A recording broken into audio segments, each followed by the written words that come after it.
Se nós cristãos tivéssemos consciência de que quando você entra na igreja, na casa de Deus, Deus está lá presente, Deus está ali presente, real, na sua divindade, na sua presença mesmo. Sacramentalmente Ele está ali presente na Eucaristia. Se nós tivéssemos consciência disso, a casa de Deus ia ficar cheia, ficar lotada. Mas nós não temos consciência. Nós até dizemos que Deus está lá e tudo, mas nós não temos aquela consciência dessa necessidade de ir para estar com Ele. Interessante, eu estava lendo na semana retrasada a vida de Santa Edith Stein. E ela era judia, estava num processo de conversão, passando para o cristianismo.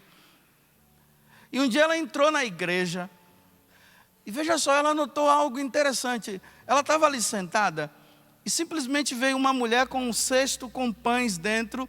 A mulher entrou, colocou o cesto de pães do lado, se ajoelhou e ficou olhando para Jesus lá no sacrário.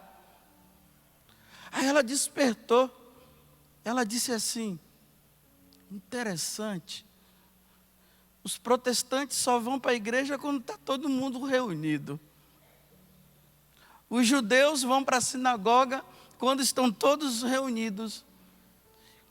E no cristianismo, as pessoas vão individualmente para estar com Ele e passam horas e horas ali com Ele.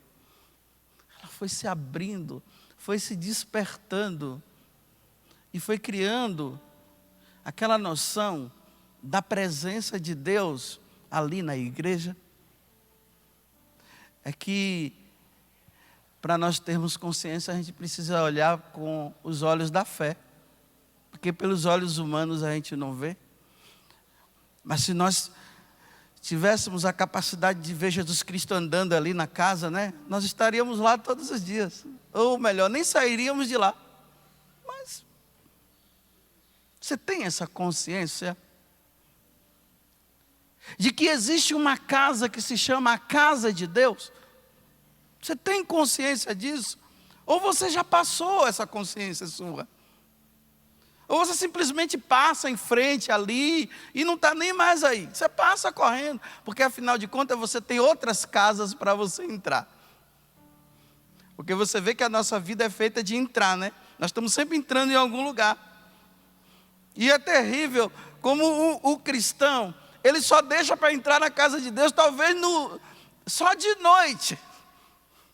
Ele vai entrando em tudo que é departamento, em tudo que é lugar, sai, entra, vai, não sei o que, resolve problema aqui, resolve problema lá, e só deixa para entrar na casa de Deus à noite e olhe lá. E olhe lá. Como Santa Baquita falava que ele é o patrão, como é que nós não vamos na casa do patrão? Se trabalhamos para ele. A casa de Deus. E o que é que nós encontramos na casa de Deus? Além do sacrário, como eu falei, que é importante, por isso quando nós entramos, a primeira coisa que nós fazemos é olhar para o sacrário. E olha só como é a mobília da casa de Deus, né? Por exemplo, na sua casa tem uma mesa, tem um sofá, tem a televisão.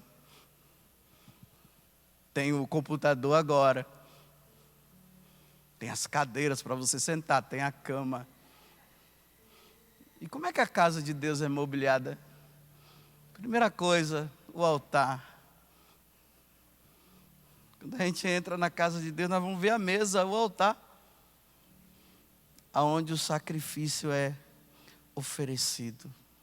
Vocês estão vendo como, quando nós entramos na casa de Deus, os próprios sinais existentes ali dentro, me desculpe eu falar, a mobília, só para entender melhor, de uma forma mais simples, tudo isso vai nos despertando para que o nosso coração e a nossa alma se volte para Deus. Então, quando nós entramos, nós já encontramos ali o sacrário, como eu falei, ele está presente aqui. Aí eu me ajoelho, e o adoro. Adoro. Obrigado, Jesus, pela tua presença. Te adoro de todo o meu coração. Aí eu olho para o altar, onde o sacrifício acontece. A maior adoração, o maior louvor que o homem pode fazer a Deus, o maior culto que o homem pode prestar a Deus, é no sacrifício da missa. Então a mesa está posta aqui, ó. Depois eu vou colocar as outras coisas. Está aqui, aguardando o sacerdote entrar para começar a atualização da salvação da humanidade. O Cristo que morre, Deus Pai que dá o Filho por nós. Por isso que tem o crucifixo. E saiba de uma coisa, o crucifixo precisa ter a imagem de Jesus crucificado.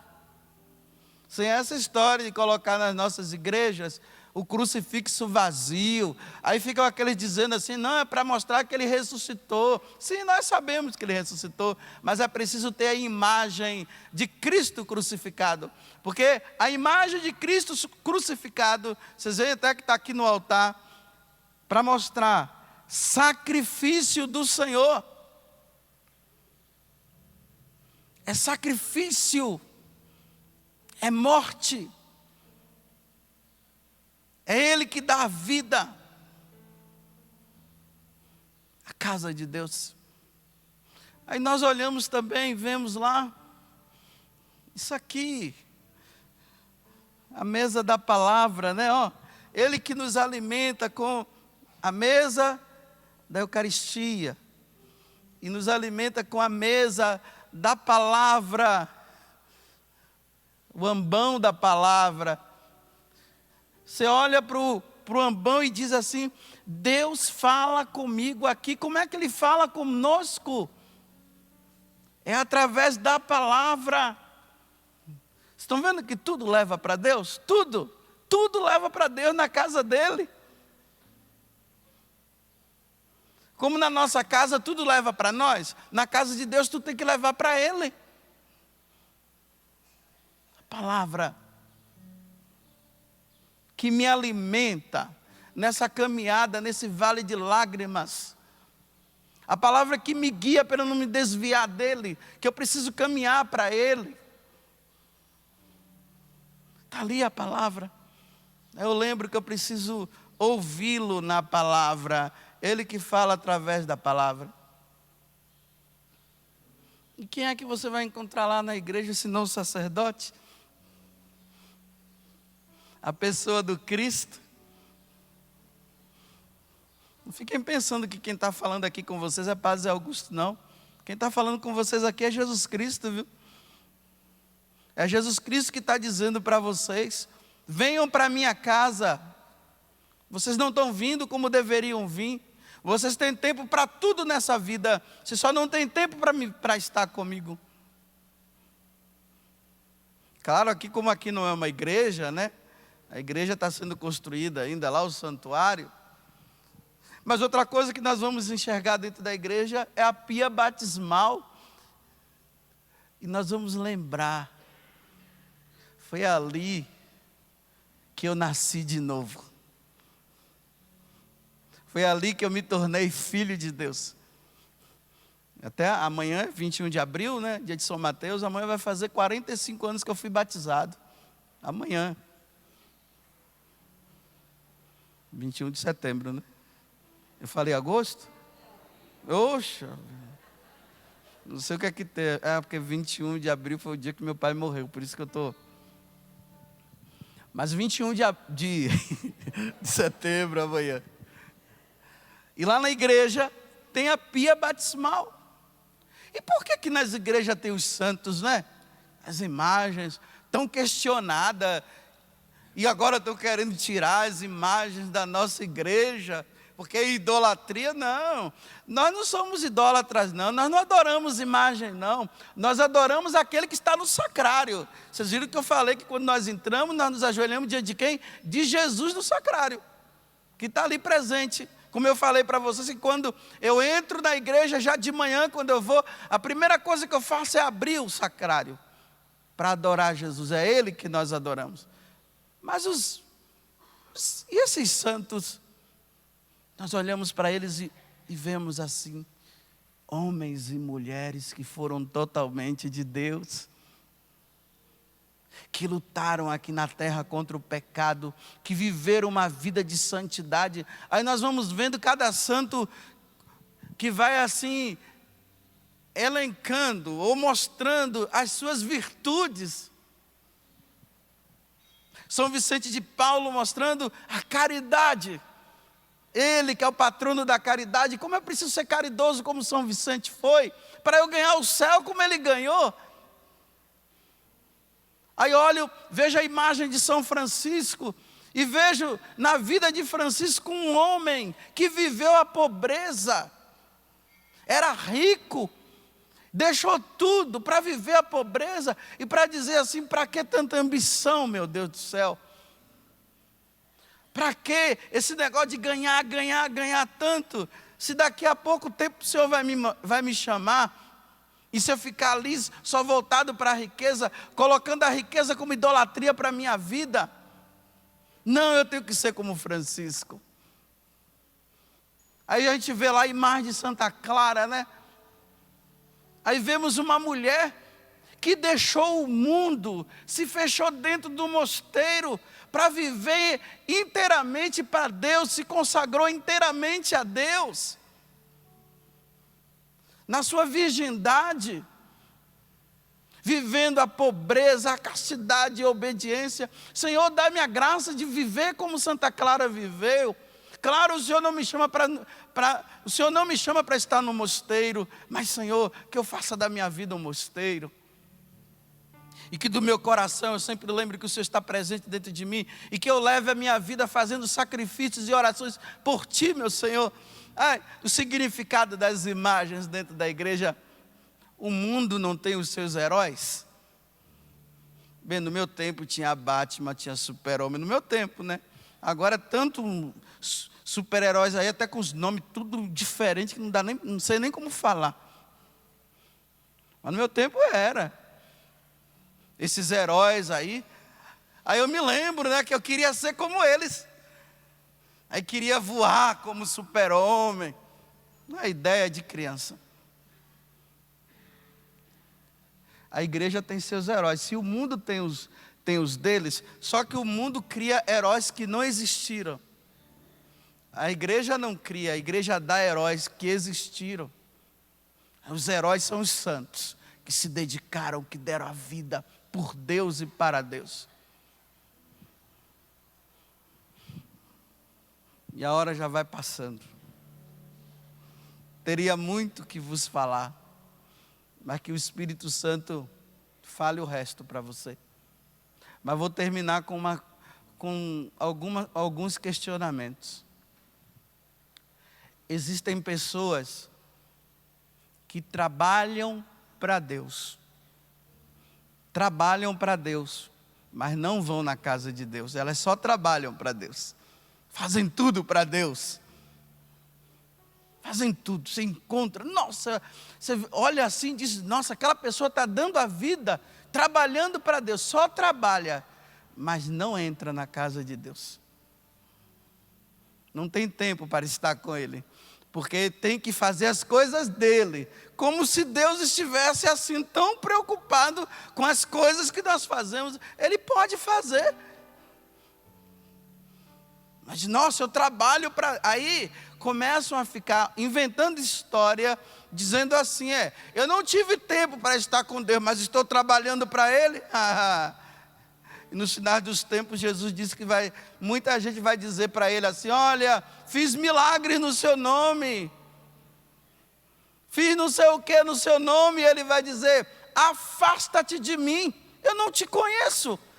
Mas Senhor, eu trabalhei para o Senhor, eu nunca vi você na minha presença.